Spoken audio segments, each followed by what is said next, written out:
Asyhadu an la ilaha illallah. Aku bersaksi tidak ada Tuhan selain Allah. Dah, selesai. Berarti kita sudah bertuhan.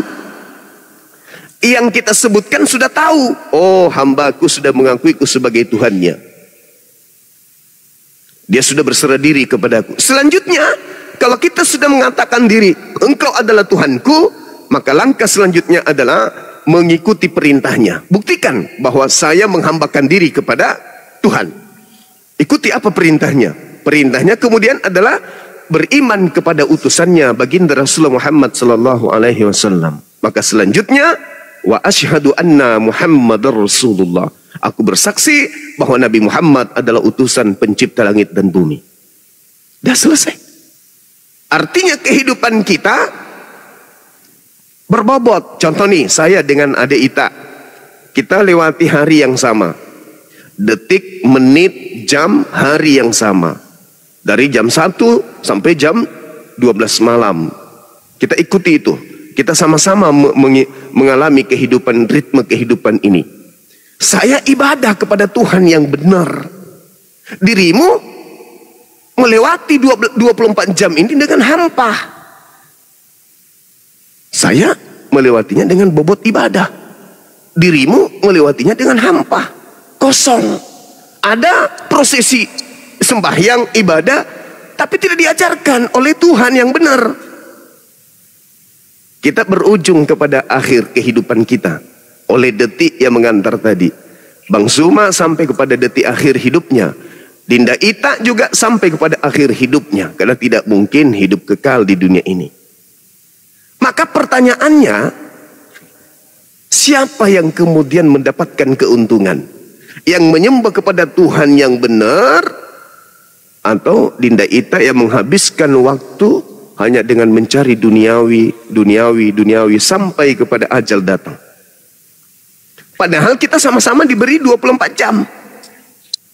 Maka saya, mohon maaf, bukan mengunggulkan diri saya, karena saya adalah orang yang tunduk kepada Tuhan, maka kehidupan saya pasti lebih berfaedah daripada Dinda Ita misalnya, yang hanya hidup mencari. Sebenarnya Tuhan itu tidak perlu dicari. Karena bagi orang yang berakal, Tuhan itu sudah nampak. Siapa diri kita ini? Ini bukan tangan kita. Bukan kita yang bikin ini. Bahkan yang berbicara ini bukan kita. Ini makhluk Tuhan. Kita ini siapa? Ini kepala kita. Kita yang beli, kita yang bikin. Bukan. Ini mulut kita. Kita yang beli, kita yang bikin. Bukan. Ada yang memilikinya. Kita cuma dititipi saja. Maka kita harus kembali kepada yang menciptakan itu untuk tunduk kepadanya. Itu aja, Mbak, sederhananya dari saya. Mudah-mudahan bisa dipahami ya ilmu yang sederhana ini dalam hal mencari Tuhan. Tuhan itu ada. Dan Tuhan itu ada, ingin diketahui dengan jalan menciptakan manusia dan menitipkan serpihan cahaya berupa akal dan roh kepada manusia. Bukti Tuhan itu ada, adanya roh dalam tubuh kita. Adik ini tidur bersama dengan roh. Ya dong, makan, duduk, melalui proses hidup, bekerja di Amerika dengan roh. Sudah pernah kenalan dengan rohnya? Belum. Padahal itu adalah serpihan cahaya yang Allah titipkan yang tidak pernah berpisah dengan kita kecuali ajal nanti. Tapi kita tidak kenal. Bagaimana mau mengenal Allah? Jadi ada orang bingung. Tuhannya umat Islam itu nggak ada. Oke, nggak usah terlalu jauh. Roh Anda ada nggak? Ada. Sudah pernah kenalan dengan rohnya? Gak pernah loh. Satu detik pun kalian tidak pernah pisah dengan roh. Tapi kenapa kalian tidak kenalan sama rohnya? Nah, itulah Tuhan. Allah menitipkan kemudian dirinya untuk diketahui melalui dua serpihan cahaya. Pertama adalah akal, yang kedua adalah ruh. Dua dimensi ini yang Allah titipkan sebagai alat untuk mendeteksi adanya Allah. Itu Dinda Ita. Roh ini aja dulu. Jadi Allah mengatakan, aku titipkan roh, aku tiupkan rohku pada diri manusia. Roh kita ini loh, yang kita ajak bercanda, kita pakai bercanda, kita pakai makan, kita pakai tidur, kita pakai gaya-gayaan, kita pakai berpenampilan. Tapi kita sendiri tidak tahu roh itu apa, kita itu apa, yang berbicara ini apa, suara yang keluar dari mulut ini apa. Maka kembali kepada ayat tadi, sanurihim, aku titipkan kemudian kebesaranku, wa fi anfusihim, pada dirimu, jika engkau sadar. Berarti Tuhan itu tidak punya keterbatasan dong. Yes, Tuhan tidak memiliki kelemahan. Karena yang diciptakan pada diri kita ini adalah seaprek kesempurnaan. Bagaimana urat-urat, bagaimana saraf-saraf, bagaimana kulit menutupi daging, tulang dan seterusnya. Siapa yang mengatur ini? Dialah yang maha sempurna itu. Maka jangan pernah memiliki keyakinan untuk mendudukkan perkara ketuhanan di mana Tuhan itu punya kelemahan. Jadi bayi butuh air ASI ibu, butuh digendong, butuh makan, butuh tidur. Itu bukan sifat Tuhan, itu sifat makhluk. Tanggalkan keyakinan seperti itu, karena Tuhan itu maha dahsyat. Mustahil Tuhan itu jadi bayi. Anakku sayang, cepatlah besar, kelak engkau akan disembah. Itu mustahil. Itu hanya pemikiran orang-orang yang tidak memiliki logika sehat. Hanya doktrin dan dogma. Pencipta langit dan bumi itu segala-galanya sanggup melakukan apapun. Cuman Tuhan diselimuti sifat mustahil. Mustahil Tuhan mati, mustahil Tuhan menjadi ciptaan, mustahil Tuhan menciptakan Tuhan lain, mustahil Tuhan kemudian punya kelemahan. Itu sifat-sifat mustahil bagi Tuhan. Karena sifat-sifat itu hanya dimiliki oleh makhluk. Pencipta langit dan bumi itu maha mulia, maha perkasa, maha menghidupkan, maha mematikan. Maka dia tidak memiliki kelemahan sedikit pun. Saya kira begitu sebagai pembuka dari saya. Silakan, mungkin ada tanggapan atau ada masukan. Oke. Mas Adon deh. Kok aku?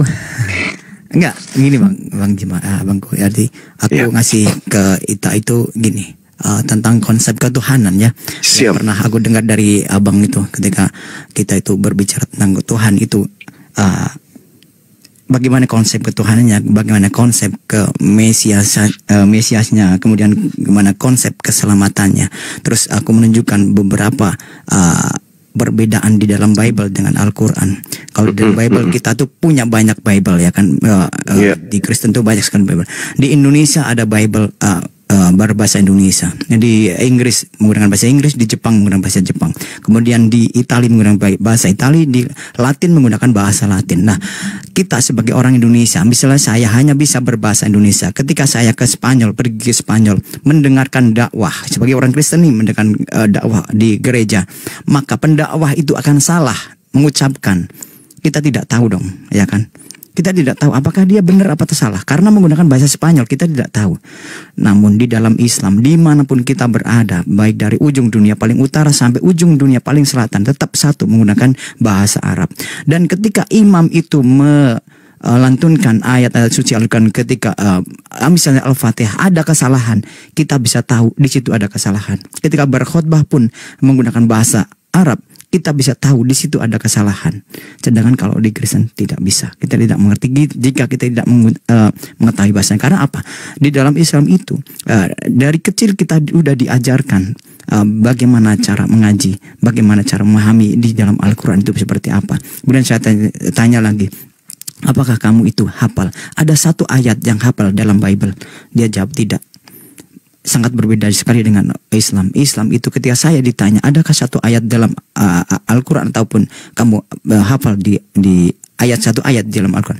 Tentu saya hafal. Jangan satu ayat, satu surat pun saya bisa hafal. Begitu. Berbeda sekali dengan saudara kita Kristen. Kemudian saya bilang begini, saya mengasih tahu kepada Ita itu karena apa? Karena saya sayang sama Ita. Saya sayang sama Ita, saya sayang sama teman-teman semuanya, saudara-saudara Kristen. Aku tuh sebenarnya sayang sama mereka. Kemudian saya ngasih tahu, ini loh, ini yang benar, kayak gitu.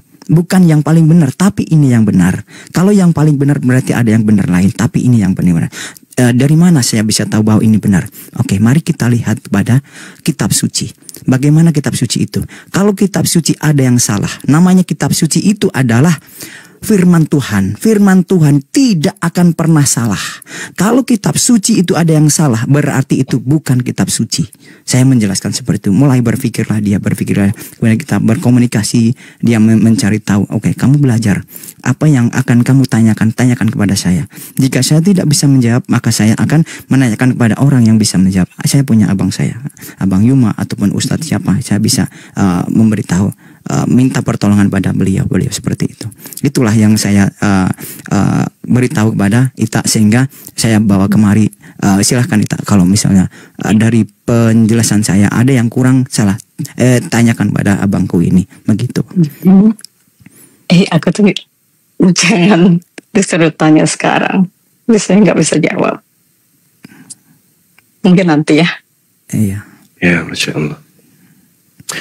Jadi sederhananya dalam Islam itu ya, dalam berbicara mengenai konsep Tuhan, diterangkan di dalam Al-Quran surah Al-Ikhlas, Qul huwallahu ahad. Ajarkan kepada seluruh manusia, wahai Nabiku Muhammad, untuk berkata, Tuhan itu satu. Qul huwallahu ahad. Tuhan itu satu, tidak mungkin dua, apalagi tiga, apalagi lebih. Wajib mutlak, absolut tunggal. Entitas yang tidak berbagi, tidak bisa berbilang.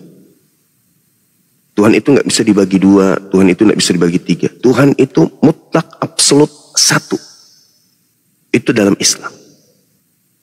Tuhan itu satu. Nggak ada bersekutu. Tuhan kecil, Tuhan besar, Tuhan anak, Tuhan tante, nggak ada.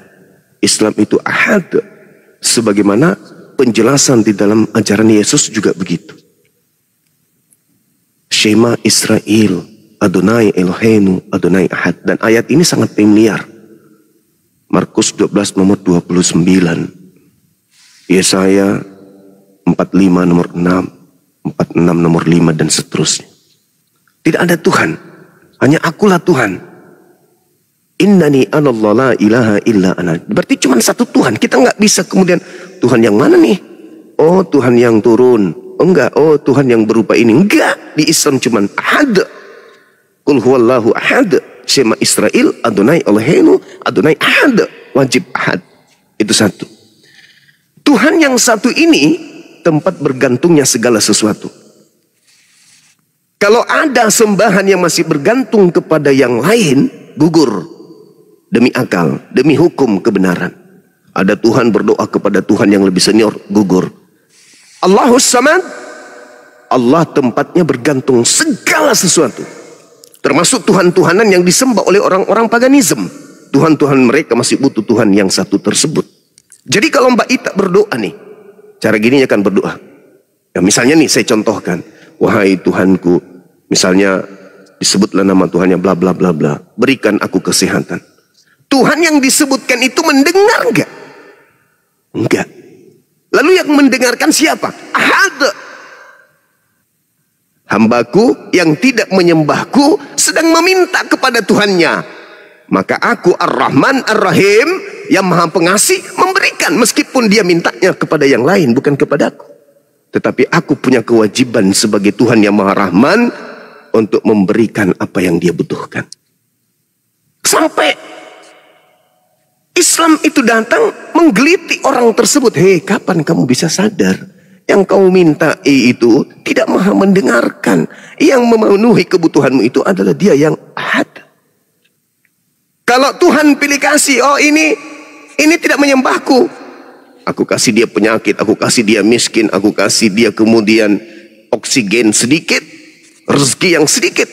Kalau itu terjadi, Mbak, berarti agama yang benar-benar Tuhannya adalah Tuhan yang benar, akan nampak kaya, akan nampak sehat, akan nampak hebat di dunia ini. Maka orang yang miskin akan meninggalkan semua Tuhannya, menuju kepada Tuhan orang-orang yang kaya. Kalau kehidupan kebenaran ketuhanan itu dilihat dari segi harta, orang Kristen kaya-kaya semua, berarti doanya diterima oleh Tuhannya, pindah yuk. Enggak, Tuhan tidak seperti itu. Kita minta, orang yang non muslim minta, ateis pun minta, semuanya diserahkan, semua diberikan. Makanya dikatakan waqulil haqqu mir rabbikum. Semua kebenaran telah aku berikan ya. Kamu silakan berpikir, mau beriman kepadaku silakan, mau kufur kepadaku juga silakan. Aku akan senantiasa memenuhi seluruh kebutuhanmu. Itu. Jadi Allahus Samad, lam yalid walam yulad. Itu dalam Al-Quran. Jadi Tuhan yang benar itu tidak bersilsilah, tidak beranak, tidak diperanakan. Itu Tuhan yang betul. Ahad dia tidak bersilsilah. Dia tidak punya anak, dia tidak diperanakkan. Jadi tidak ada istilah anak Tuhan, bapak Tuhan, ibu Tuhan, sepupu Tuhan, opungnya Tuhan, tulangnya Tuhan. Nggak ada istilah di Islam seperti itu. Karena dia ahad, maka dia tidak beranak dan tidak diperanakkan. Sama seperti di dalam bilangan 23 nomor 19, Tuhan bukan manusia dan bukan anak manusia. Lam yalid walam yulad walam yakul lahu kufuwan ahad. Dan bagi Tuhan tidak ada yang setara. Semua ciptaan, mau dia setan, mau dia malaikat, mau apapun itu, di luar Tuhan adalah ciptaan Tuhan. Tidak ada yang setara dengan Tuhan. Itu konsep bertuhan dalam Islam. Itu yang pertama. Kemudian Tuhan yang kepadanya segala sesuatu tergantung, kesehatan, apapun yang kita butuhkan, rezeki, semua tergantung pada dia. Itu menurunkan sebuah kitab sebagai ketetapan-ketetapan hukum-hukum. Al-Quran diwahyukan dengan pondasi inna nahnu nazzalna dzikra wa inna lahu lahafizun. Aku yang mewahyukan, aku juga yang menjaga Quran itu. Maka Quran tidak boleh ada celah. Kenapa Al-Quran tidak boleh ada celah? Karena Tuhan menjamin, kami yang mewahyukan, kami yang menjaga. Aku yang memberikan firman, aku yang menjaga. Maka harus implementasi dari ayat tersebut terbukti. Bagaimana dengan Al-Quran? 1400 tahun silam sampai detik ini tidak ada perubahan. Iqra bismi rabbikal ladzi khalaq. Terlontar dari lisan Nabi Muhammad sampai kepada sahabatnya. Iqra bismi rabbikal ladzi khalaq. Sampai pada detik ini tidak pernah berubah. Kemanapun kita pergi, betul yang disampaikan oleh adik saya Adon. Kenapa bisa seperti itu? Karena Allah itu adil. Itu tadi, wa qulil haqqu mir rabbikum. Kebenaran telah aku sampaikan, dan kebenaranku itu tidak akan pernah dirubah oleh siapapun. Kebenaran itu harus sampai di hadapanmu. Baru setelah sampai di hadapanmu, kamu tolak, boleh. Kamu terima, boleh. Tapi ingat, ada konsekuensi dari itu semua. Jadi seluruh manusia setelah Nabi Muhammad punya hak untuk selamat. Maka dia punya hak mendengarkan Al-Quran. Al-Quran tidak boleh dirubah. Karena seluruh manusia punya hak untuk mendengarkan Al-Quran ini. Karena kelak akan dimintai pertanggungjawaban. Apakah telah sampai Al-Quran kepadamu? Kalau sampai, kenapa kamu tidak beriman? Nah, makanya Al-Quran dimanapun itu tidak boleh berubah.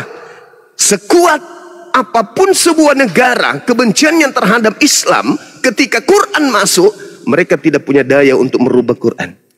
Misalnya nih, negara Konoha benci kepada ajaran Nabi Muhammad karena isu teroris, isu intoleran dan seterusnya. Dihubungilah Arab, negara Arab yang mensuplai Al-Quran misalnya. Kamu masukkan Al-Quran kitabmu ke dalam negara Konoha, negara kami, karena di dalamnya ada penduduk yang sekian persen Islam. Tapi dengan satu syarat, cukup terjemahannya, jangan kau masukkan bahasa aslinya. Ada kekuatan seperti itu? Enggak. Allah mengatakan inna nahnu nazzalna dzikra.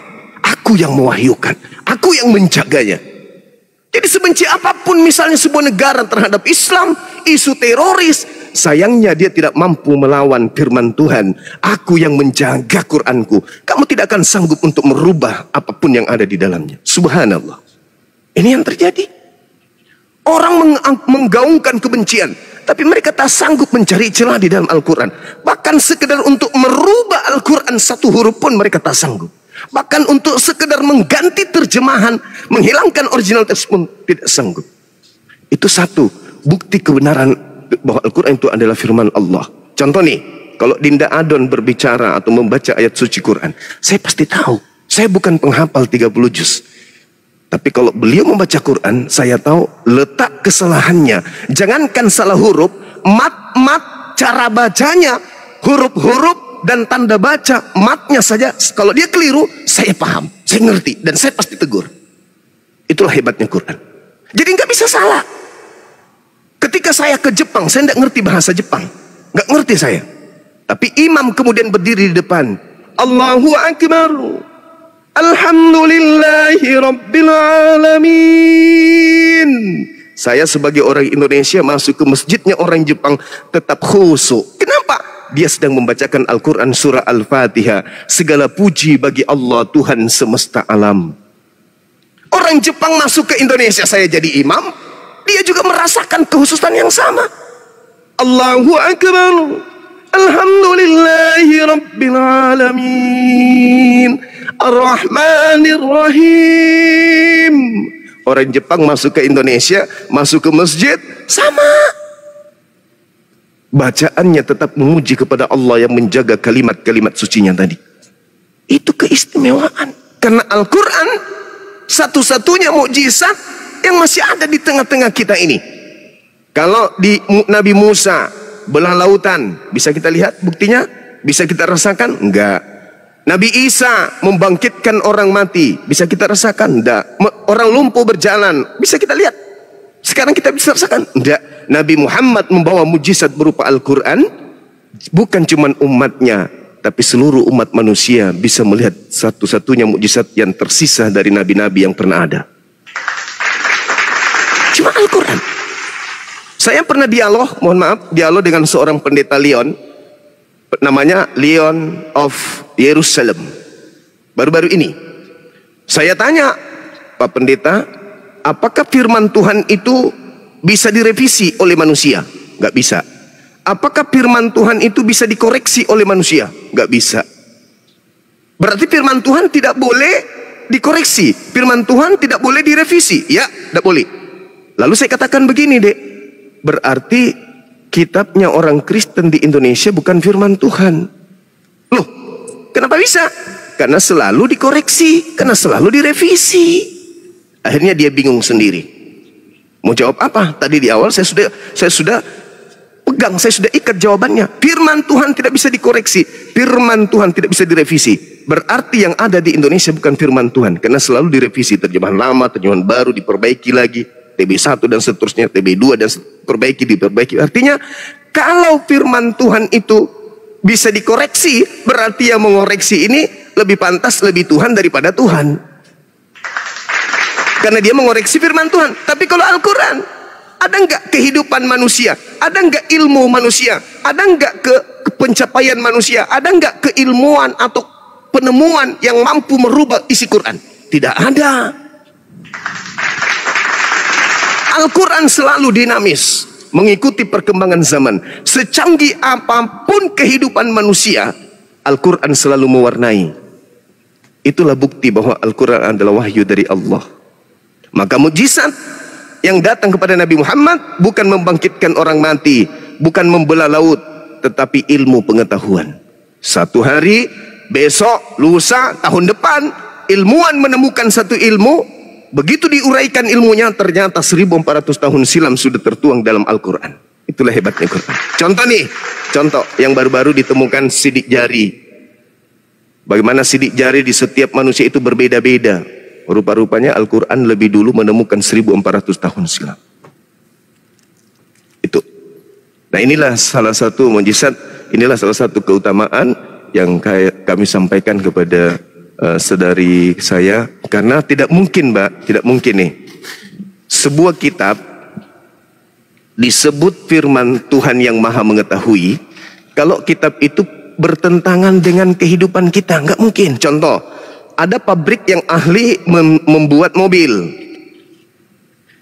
Ketika pabrik ini membuat mobil, tentu dia juga membuat buku untuk apa itu? Buku catatan-catatan sebagai pengantar daripada cara operasional mobil tersebut. Betul ya? Ada buku panduan untuk mengoperasikan mobil, itu pasti ada. Nah, kalau mobilnya berbeda dengan buku panduannya, bertentangan dengan mobil, cara operasional mobil dengan buku panduan, berarti Pak Bri ini tidak maha mengetahui. Apa analogi ini? Tuhan memberikan kita akal sebagai kendaraan untuk melumpuhkan dunia. Akal. Tuhan sudah menciptakan akal, lalu kemudian menciptakan buku panduan, sebuah kitab suci yang harus selaras dengan akal. Tidak mungkin akal mengatakan 1 tambah 1 sama 1 sama dengan 1, sementara kitab suci mengatakan ada 3 yang bersaksi di surga. Berarti antara kitab yang kita punya dengan akal ini tidak sinkron. Sedangkan ahli yang menciptakan kemudian harus sinkron antara mobil yang dibuatnya dengan buku panduan yang ada kemudian. Begitu juga kitab suci. Kitab suci harus selaras dengan akal manusia. Kalau ada sebuah kitab yang dianggap suci tapi tidak selaras dengan akal manusia, percayalah, itu kitab bukan dari pencipta langit bumi yang maha mengetahui, tapi dari hasil revisi sesuai dengan selera pemesan. Saya kira begitu dari saya. Silakan. Ayo tak. Aku nggak bisa ngomong. Iya, iya. Masanya ini di depan umum. Iya, ya nggak apa-apa. Nanti gampang ngobrol sama saya lagi. Ya. Tapi kira-kira sudah ada gambaran kan tentang apa penjelasan yang saya pernah jelaskan ke Ita. Sekarang di sama Bang Yuma sama kan, hampir sama gitu kan. Apa yang aku jelaskan gitu. Itu kalau mau istirahat ya silakan istirahat dulu. Nanti besok kita teleponan lagi. Apa? Mbak Ita, makasih ya Mbak Ita. Bentar. Sehat Apa mau selalu. bersahadat sekarang? Mau bersahadat sekarang? Ya, ya bisa sih. Boleh. Ya udah. Tolong di Bentar, Bang Yima. Aku ke ruang yang satunya. Ya. Bimbing dia bersahadat. Karena tadi dia ngomong sama saya juga. Saya ingin kembali ke fitrah. Maka saya bawa ke sini ke Bang Yima. Alhamdulillah saya mendapatkan pelajaran apa yang disampaikan kepada Bang Yuma selama ini.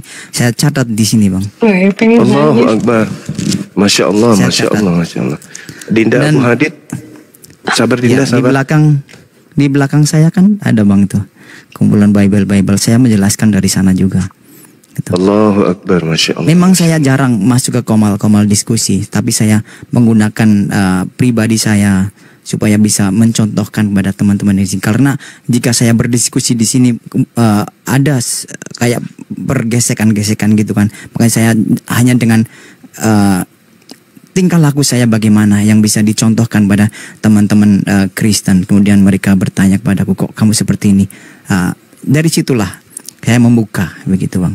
Baik, Dan Masya Allah. kemudian Mbak Ita pun seperti itu. Dinda Adon, Ayo. mohon izin saya naikkan adik kita, saudara kita Abu Hadid untuk mendoakan Boleh. beliau nanti ya. Boleh. Masya Ya. Allah.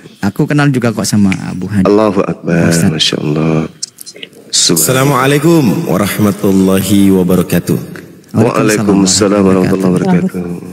Masya Allah, salam kenal buat Mbak Queen of Shadow. Mbak Ita. Benar. Oh Mbak Ita. Iya, Masya Allah. Dinda Abu Hadid nanti doakan beliau ya. Insya Allah, Insya Allah. Dinda Ita, Masya Allah. Jadi kita yakin nih, syahadat kita sama-sama nih. Iya. Allahu Akbar. Masya Allah.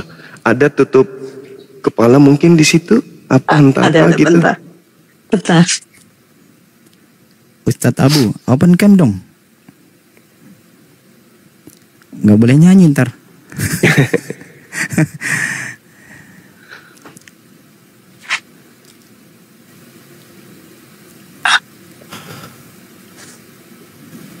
Subhanallah, Masya Allah. Allahu Akbar, Masya Allah. Jadi Dinda Ita, sebelum kita prosesi syahadat, saya ingin mendengarkan dari lisan adik saya ini mengakui bahwa yang selama ini kan Kristen tuh ya, di Katolik atau Protestan? Protestan. Protestan. Berani nggak mengucapkan di depan umum ini kalau Yesus itu hanyalah makhluk ciptaan Allah? Coba. Berani. Coba. Kita mau dengar. Makhluk itu ciptaan Yesus, Allah. Yesus adalah makhluk ciptaan Yes. Allah.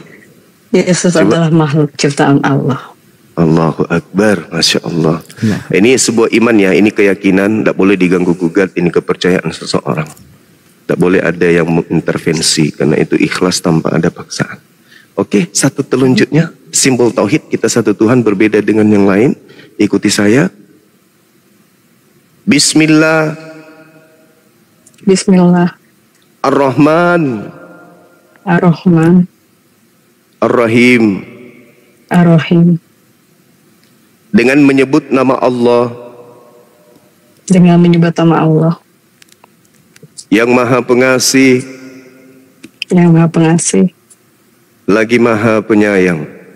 lagi Maha Penyayang. Asyhadu Asyhadu Allah Allah ilaha ilaha illallah illallah wa asyhadu wa asyhadu anna anna Muhammadan Muhammadan Rasulullah. Rasulullah. Aku bersaksi. Aku bersaksi. Aku bersaksi. Aku bersaksi Bahwa tidak ada Tuhan selain Allah. bahwa tidak ada Tuhan selain Allah. Dan aku bersaksi. Dan aku bersaksi Bahwa Nabi Muhammad bahwa Nabi Muhammad adalah Rasul utusan Allah. adalah Rasul utusan Allah. Sah. Allahu Akbar. Masya Allah. Allahu Masya Allah. Subhanallah. Masya Allah. Sahabat-sahabat sekalian, kita saksikan pada pagi hari ini untuk waktu Indonesia, di tengah-tengah kita ada saudari kita dari Kristen Protestan yang menyatakan imannya untuk memeluk agama Islam ya, dengan penuh keyakinan, dengan proses berfikir lewat bimbingan adik kita Adon. Adon ini Masya Allah luar biasa adikku. Di awal perjumpaan kita tadinya kita saling kenal, antum begitu luar biasa memperhatikan para apologet, tidak jarang membantu para apologet di Indonesia, sampai pada akhirnya turun tangan sendiri untuk memberikan pencerahan kepada saudara-saudara kita yang ada di luar sana yang membutuhkan pencerahan tentang Islam. Dengan kesederhanaan, keterbatasan ilmu, antum bisa membimbing saudara-saudara kita. Ini bukan hal sepele. Membimbing mereka dari jurang kekekalan di dalam api neraka menuju kepada jannah. Masya Allah, subhanallah. Kiranya Allah melindungi antum, kiranya Allah memberikan maghfirah, petunjuk, hidayah, meskipun jauh di luar sana, tapi hatimu tetap ada di Indonesia. Teruslah Amin. berjuang, ya, Amin. sampaikan kebenaran meskipun dengan pola yang sederhana. Masih banyak adik-adik ita-ita yang lain di luar sana yang butuh, ya, butuh kita untuk mencerdaskan anak bangsa ini kembali kepada fitrahnya, memeluk agama yang hakiki. Demikian dari saya sementara, saya serahkan kepada Dinda Abu Hadid. Doakan adik kita ini semoga beliau istiqamah dalam menjalankan Islam, menjadi tokoh yang baik, keturunannya menjadi anak-anak yang soleh dan soleh. Amin amin ya rabbal alamin. Amin ya Allah. Amin. Silakan Dinda Abu Hadid. Kita sama-sama berdoa ya. Semoga Mbak Tita ini, Kak Tita ini istiqomah di dalam Islam. Bismillahirrahmanirrahim. Amin. Alhamdulillahi Rabbil Alamin. Hamdan syakirin, hamdan na'imin, hamdan yuafi ni'mahu wa yukafi mazidah. Ya Rabbana lakal hamdu kama yanbaghi li jalalikal karim wa azim sultanik. Allahumma salli wa sallim ala nabiyyina Muhammadin sallallahu alaihi wasallam. Allahumma ighfir lil muslimina wal muslimat wal mu'minina wal mu'minat al ahya'i minhum wal amwat innaka sami'un qaribun mujibud da'wat. Rabbana la tu'akhidna in nasina aw akhtana. ربنا ولا تحمل علينا إصرا كما حملته على الذين من قبلنا ربنا ولا تحملنا ولا طاقة لنا به واعف عنا واغفر لنا وارحمنا أنت مولانا فانصرنا على القوم الكافرين ربنا آتنا في الدنيا حسنة وفي الآخرة حسنة وقنا عذاب النار والحمد لله رب العالمين.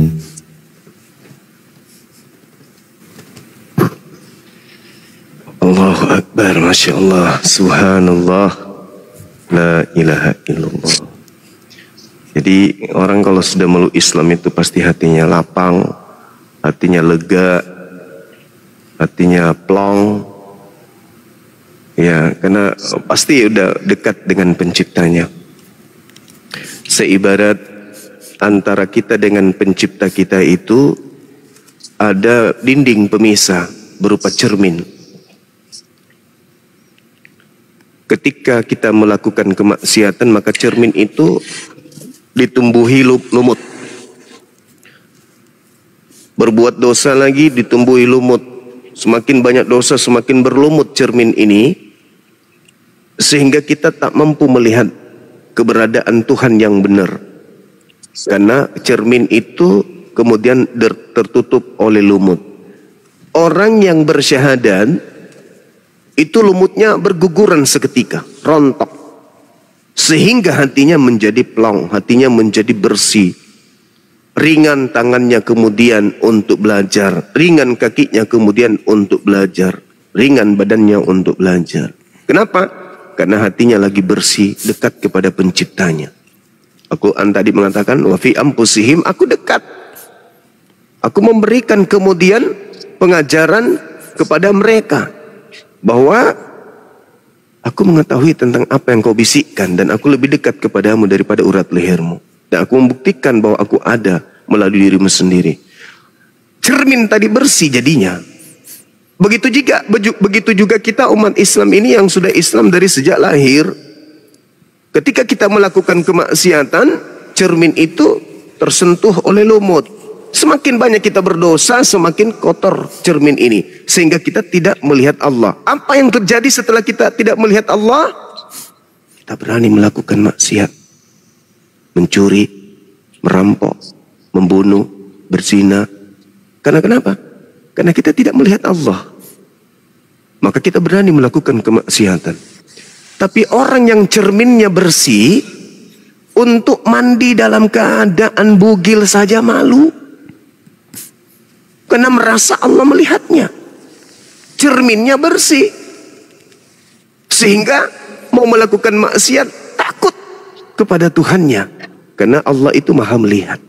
Tetapi orang yang seperti ini, mau ditimpa dengan musibah, mau difitnah, mau dihujat, apapun itu, tetap dia tersenyum. Kenapa? Dia dekat dengan Allah.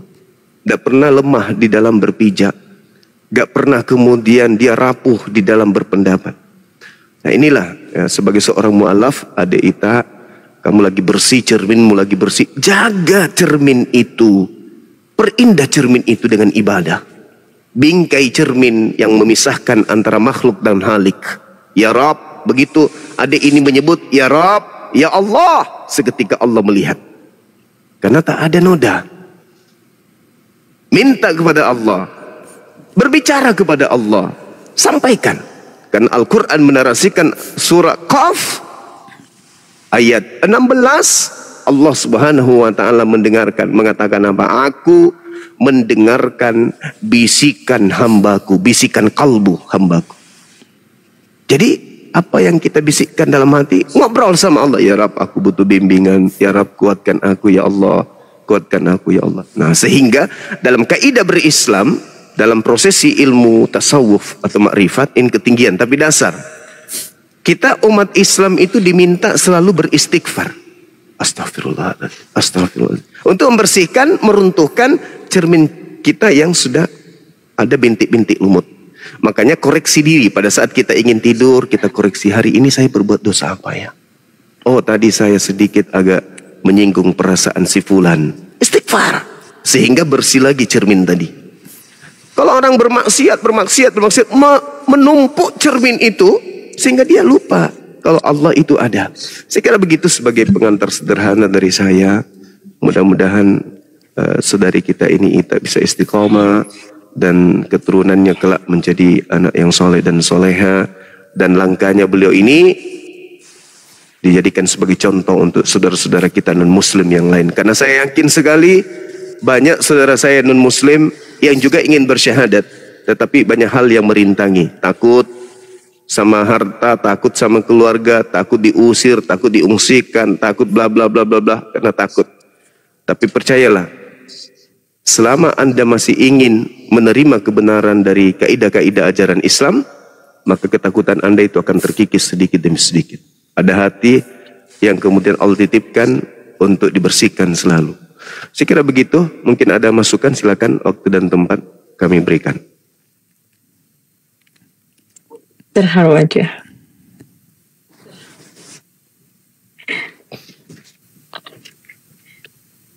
Silakan Nina Adon, ada yang mau disampaikan mungkin? Iya, aku ngasih tahu aja jamaah yang bawah, yang di bawah ya. Jadi kami, saya dan Kak Ita itu berada di Amerika. Jadi kalau ada sampai yang bilang Kak Ita kesini mau cari koin, Anda salah besar, salah besar. Justru Anda yang mengetik itu, yang mengetik di situ, itu kekurangan, sangat kekurangan dibandingkan kepada saya dan Kak Ita. Betul. Saya bekerja di sini, Kak Ita di sini. Betul. Tidak kekurangan dalam ekonomi. Jangan salah berpikir ya. Jika kami kekurangan koin, no. Sama sekali tidak.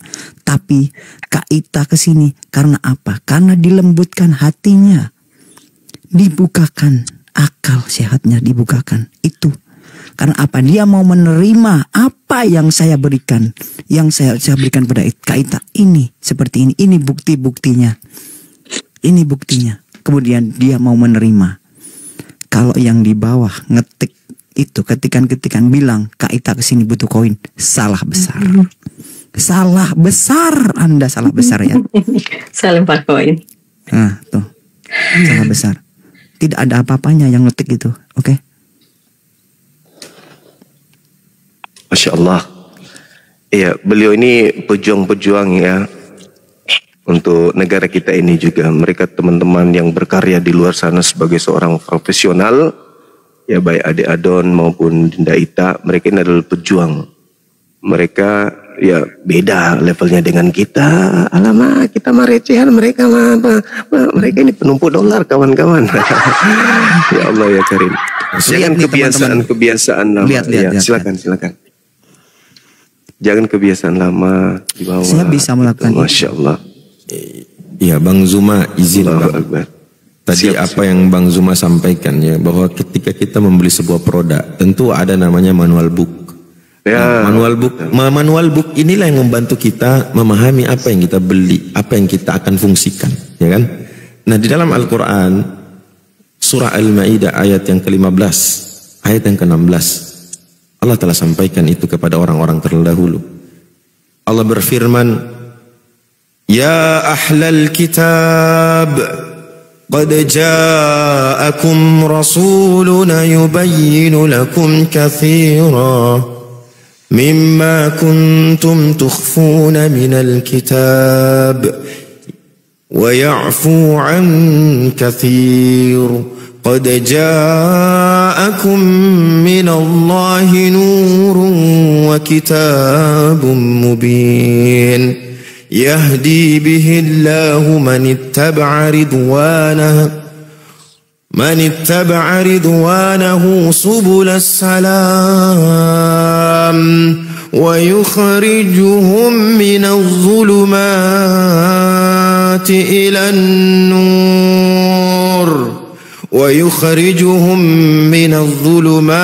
إلى النور بإذنه ويهديهم إلى صراط مستقيم. Wahai ahli kitab, kata Allah, sungguh Rasul kami telah datang kepadamu, menjelaskan kepadamu banyak hal dari isi kitab yang kamu sembunyikan.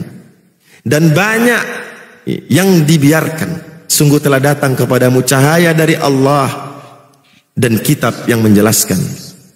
Dengan kitab itulah Allah memberi petunjuk kepada orang yang mengikuti keridhaan ke jalan keselamatan. Dan dengan kitab itu pula Allah mengeluarkan orang itu dari gelap gulita kepada cahaya dengan izinnya dan menunjukkan dia ke jalan yang lurus. Alhamdulillah, kita telah memanfaatkan manual book yang Allah berikan kepada kita semua pada kesempatan ini. Yang menjadi asbab adalah dengan hadirnya saudara-saudara kami, guru-guru kami di sini, Bang Zuma, Bang Adon, sehingga petunjuk itu tersampaikan kepada kita melalui sebab yang telah Allah tetapkan.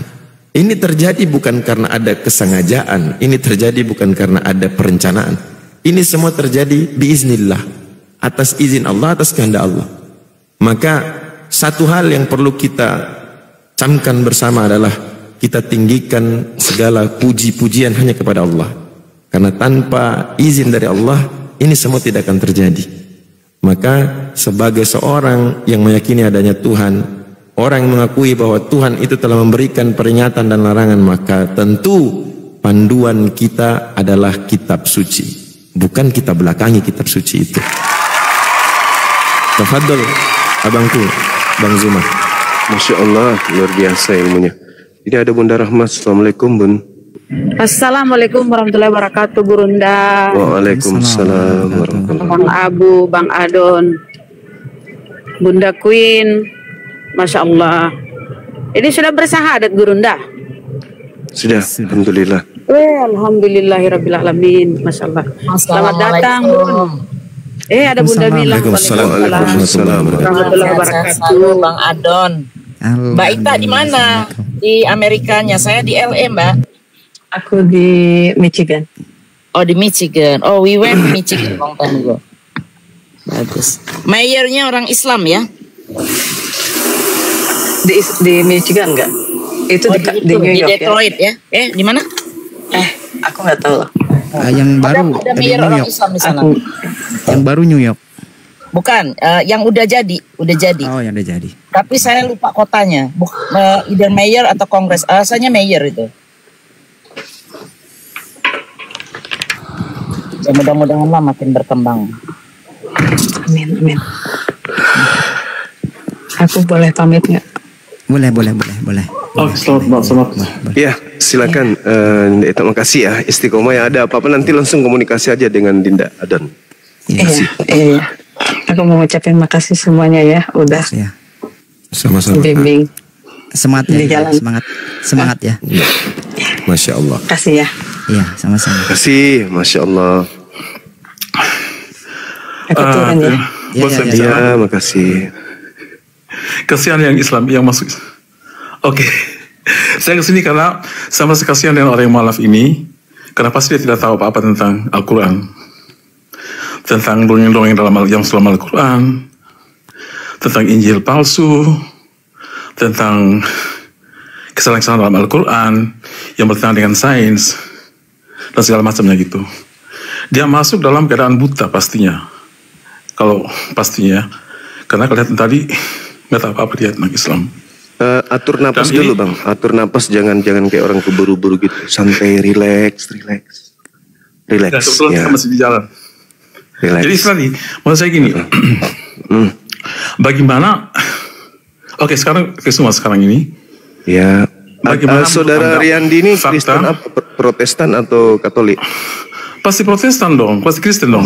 Iya, Protestan. Jadi gini, Sabar dulu. Untuk ibu itu sudah jalan ya, sudah keluar ya. Sabar dulu Bang. Setiap kita itu punya pilihan ya kan ya. Kami berislam, Islam dibawa oleh Nabi kami, Nabi Muhammad. Ya, al-yawma akmaltu lakum dinakum. Kami Islam itu dibawa oleh Nabi Muhammad. Nah, Protestan ini dibawa oleh siapa Bang kalau boleh tahu?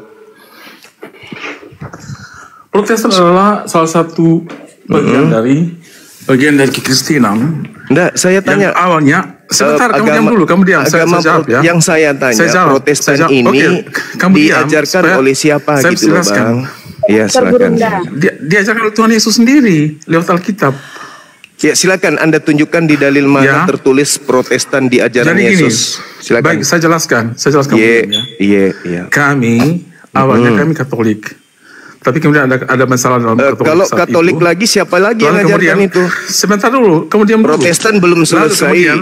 Muncul lagi Katolik. Sebenarnya pertanyaan yang saya tanya, yang mengajarkan agama Protestan, saudara. Ini sebenarnya tidak penting masalah ini. Masalah penting, masalah harus. Sebenarnya yang penting ya tadi ya saya bicarakan tentang bagaimana fakta dongeng-dongeng. Jelaskan dulu.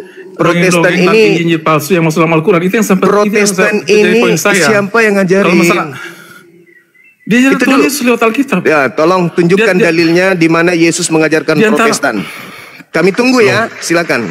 Kami dengar ya, Protestan ini kita dulu Katolik, tapi kemudian ada masalah dalam internal Katolik, kemudian kita memisahkan diri dari Katolik. Yang saya minta, di mana dalilnya Yesus mengajarkan Protestan? Itu yang saya minta. Lo enggak masalah karena Tuhan Yesus bukan masalah atau tidak masalah. Yang saya minta dalil di mana Yesus mengajarkan Protestan. Siapa yang mengatakan Tuhan Yesus bawa agama? Enggak ada Tuhan Yesus bawa agama. Kalau begitu Protestan ini ajaran siapa? Ajaran Tuhan Yesus. Nah, di mana Yesus mengajarkan Protestan? Tadi katanya enggak mengajarkan. Sekarang Yesus. Injil ajar Tuhan Yesus. Bukan, saya enggak nanya itu. Kami percaya nanya itu, saudara. Saya tidak tanya itu, saudara. Sekarang saya bertanya siapa yang ngajarin Protestan? Kamu sekarang merubah topik. Saya akan bertanya tentang siapa yang ngajarin Protestan? Saudara saya tadi dari Protestan pindah ke Islam karena Islam diajarkan oleh Al-Quran. Nabi Muhammad mengajarkan Islam. Bahkan Yesus adalah juru Islam. Yesus disebut juru selamat. Selamat itu Islam. Bahasa Ibraninya salam. Juga kalau Tuhan Yesus kepada murid-muridnya. Nah, sekarang saya bertanya, Protestan ini ajaran siapa? Ajaran Tuhan Yesus sendiri lewat Injil. Ya, di mana Yesus pernah mengajarkan Protestan? Sebutkan dalilnya. Inilah salahnya kamu berpikir bahwa Tuhan Yesus membawa agama. Tadi kamu yang mengatakan yang mengajarkan Protestan Yesus. Oke, di mana Yesus? Di mana Yesus mengajarkan Protestan? Tuhan Yesus membawa keselamatan. Di mana Yesus mengajarkan Protestan? Dia membawa agama, Tidak ada nabi yang membawa agama. Tadi katanya Yesus yang mengajarkan Protestan. Sekarang Yesus tidak membawa agama. Tapi tidak nabi yang membawa agama. Anda turun aja. Anda sakit. Saya Anda turun. Anda istirahat dulu. Kamu sepani kamu. Iya, saya takut sama orang bodoh. Saya takut sama orang bodoh. Jangan sampai kebodohannya juga lari ke saya nanti. Nggak butuh saya orang bodoh. Iya. Gitu. Inilah lanjutin inilah contoh orang yang tidak mau membuka hati. Ini bukan diskusi. Seperti ini bukan diskusi. Kalau diskusi itu berdasarkan data. Ya, jadi saya berdiskusi dengan Kak Ita, ya, berdiskusi dengan Kak Ita juga. Oke, kamu mau diskusi dengan saya, mari diskusi. Tapi kita menggunakan data, gitu, bukan asumsi. Saya menunjukkan data. Ayo, mari kita belajar. Aku sudah belajar Bible, kamu belajar Al-Quran. Tolong, kalau misalnya kamu menemukan kesalahan dalam Al-Quran, oke, jelaskan kepada saya, gitu. Kita berdiskusi yang baik, bukan seperti ini. Disuruh nunjukin di mana Yesus ngajarin Protestan di mana? Nah, jawabannya apa? Ini bukan diskusi namanya. Iya. Gitu. Dikit Bang Adon. Kan tadi Bang Zuman nanya itu. Dia jawab sendiri kan. Nah, sekarang karakteristik mereka ini Allah tunjukkan di dalam Al-Qur'an. Bahwasanya orang-orang kafir itu tilka amainiyuhum. Mereka itu cuman berangan-angan, berasumsi tapi tidak bisa membuktikan. Nah, makanya Allah bilang qul hatu burhanakum in kuntum shadiqin. Mana burhan, mana buktimu jika kau benar. Jika benar Yesus yang mengajarkan kepada kalian tentang Protestan, tentu ada manual booknya. Di mana di manual book halaman berapa yang di mana Yesus mengajarkan tentang hal itu, tentang Protestan? Nggak ada. Inilah kenapa orang-orang Kristen itu selalu gagal ketika berdiskusi dengan Muslim. Sebab Muslim punya pegangan, yaitu kitab suci, Al-Quran. Sementara mereka tak punya pegangan. Satu contoh lagi nih, saya mau kasih tahu. Orang Yahudi atau Judaism, kita tahu mereka punya beberapa kitab. ada Torah, ada Mishnah Torah, ada Talmud, ada Targum. Islam punya Al-Quran, punya hadis, punya kitab tafsir, ya, dan kitab-kitab lain. Tapi Tuhan kita satu. Mereka kitab satu, Tuhannya banyak. Nah itu bedanya, coba lihat. Harusnya mereka lebih banyak kitabnya dibanding kita. Sebab apa? Kami hanya menjelaskan tentang tauhid, keesaan Tuhan, dengan berbagai referensi yang itu datang daripada Tuhan itu sendiri. Tapi mereka kitab cuman satu, Tuhannya banyak. Gimana tuh Bang Zuma? Kita kitab banyak, Tuhan satu. Mereka kebalik, kitab satu, Tuhannya banyak. Makanya tantrum gitu. Ya itulah benar yang Adinda saya sampaikan, bahwasanya mereka ini ditantang oleh Allah. Tunjukkanlah kebenaranmu jika kamu memiliki kebenaran itu kan. Kita minta, siapa yang mengajarkan Protestan? Yesus. Di mana Yesus mengajarkan Protestan? Yesus tidak mengajarkan agama. Apa sih? Nah, ini silakan Dinda Adon dilanjutkan tadi. Bagaimana tarekoh, jalan yang antum tempuh sampai saudara Kristen Protestan ini mampu mendapat hidayah, dan bagaimana pola dia menerima, tidak seperti tadi kesurupan karena terlalu banyak makan tikus, ya mungkin sampai dia kayak begitu. Silakan Dinda, silakan. Iya, jadi awalnya itu kita berbicara sebenarnya biasa aja gitu, berbicara tentang kabar ataupun apa gitu ya, bercakap-cakap. Kemudian kita masuk lah gitu, saya tanya, sebentar, mohon maaf, kamu Islam atau bukan gitu? Kamu Muslim atau bukan? Oh bukan, saya Kristen. Oh begitu. Tapi sejak kapan kamu tuh mengenal Kristen gitu? Oh saya tuh dulunya Islam gitu, tapi berpindah. Apakah kamu tuh mengetahui bagaimana ajaran Islam yang benar gitu? Tidak, karena memang tidak dibekali dengan ilmu-ilmu di dalam Islam itu. Kemudian dia ke lingkungan yang Kristen gitu. Karena ke sini udah lama begitu. Kemudian ketemu dengan saya berbicara, oke, kenapa kamu itu ke Kristen? Baik, karena ketika dia masuk ke gereja katanya dia ada ketenangan, cuma itu, iya. Apakah kamu pernah masuk ke masjid dan mendapatkan ketenangan? Saya nggak pernah masuk ke masjid. Nah itulah, jadi beda. Coba kamu masuk ke masjid. Tapi kan saya Kristen. Oke, mari kita berdiskusi. Kita berdiskusi berdasarkan apa? Berdasarkan kitab suci. Ayo. Kitab suci itu tidak akan pernah bohong. Kitab suci itu adalah firman Tuhan yang tidak akan pernah salah. Begitu. Kemudian saya menunjukkan di sini catatan-catatan Bang Yuma yang sering saya baca itu. Ini Bang, saya catat Bang Yuma bilang apa seperti itu, saya catat di sini. Banyak sekali catatan saya dan saya bacakan kepada dia. Bentar. Ini sangat berguna sekali ketika kita berbicara dengan saudara-saudara Kristen. Yang Bang Yuma bilang gini, ajaran Yesus ini. Siapa orang yang belum mati sebelum melihat kerajaan Allah? Kerajaan Allah apakah sudah datang? Belum. Orang yang hadir pada saat itu apakah masih ada? Ya, masih ada yang hidup? Masih. Siapa? Yaitu Yesus. Itu saya catat di sini Bang. Banyak sekali. Itu. Sampai selesai saya mencatatnya Bang. Kemudian saya baca ini contohnya. Dan saya membuka. Ketika coba saya bacakan ini misalnya di Mazmur 91:16, buka Mazmur, saya jelaskan di sini. Kemudian selanjutnya seperti itu terus. Ketika dia tanya, saya bisa menjawab dengan catatan-catatan saya. Itu. Walaupun dengan catatan, tapi yang jelas benar. Dan itu ada dalam Bible. Oke, kalau kamu tidak percaya, kamu sambil buka Bible kamu. Maupun itu online atau di Google, di fisik ataupun di handphone. Oke, mari kita buka. Dan itu benar, adanya benar seperti itu. Makanya dia terbuka. Gitu. Kalau saya tidak mencatat dan saya tidak belajar, saya tidak bisa menjelaskan. Maka dia akan tanya pun saya kebingungan. Begitu.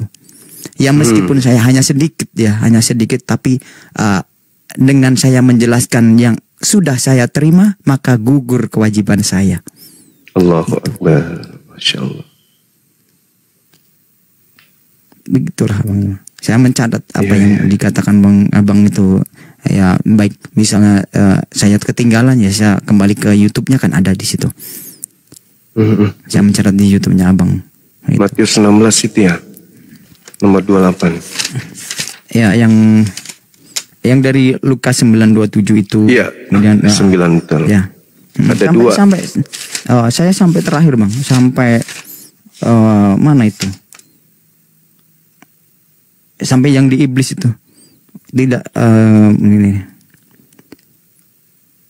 Sampai ada yang ini, Yesus bukan Kristen. Yesus bukan Kristen. Dengan Yesus bukan Kristen berarti Kristen ini bukan ajaran Kristen Yesus. Dengan Kristen ini bukan ajaran Yesus, maka orang-orang yang mengatakan dirinya sebagai pengikut Yesus sesungguhnya mereka adalah serigala yang menyamar sebagai domba. Itu yang terakhir. Ini ada beberapa lembar yang di sini saya catat perkataan Bang Juma, begitu. Saya terangkan dari situ. Kemudian saya menjelaskan Yesus itu kalau Yesus itu Allah, apakah Dia itu Maha mengetahui? Tidak. Contohnya ada di sini. Saya mencatat juga. Nah, inilah gunanya kita belajar. Kita belajar dari Bang Juma. Saya memang jarang sekali saya naik ke komal diskusi ini Bang. Karena saya ingin, udahlah saya di ini aja. Langsung aja ininya. Menjelaskan langsung kepada orangnya. Saya ketemu orangnya, ataupun telepon begitu. Tuh. Audisi aja Bang kita, audisi Bang Adon. Audisi apa itu? Audisi itu. Iya. Audisi. Bentar. Jadi teman-teman pun ini ya, tolong misalnya Bang Yuma lagi berbicara apa yang itu dianggap penting dicatat. Kalau misalnya tidak bisa mengikuti di YouTube-nya. Di YouTube-nya Abang bisa di replay dari situ. Kita bisa mencatatnya gitu. Itu yang saya pelajari. Banyak kok di sini. Allahu Akbar. Masya Allah. Andai saudara-saudara kita non-muslim juga begitu, wah luar biasa kalau mau belajar. Sayangnya kebanyakan mereka lebih tinggi ego daripada keinginan untuk belajar.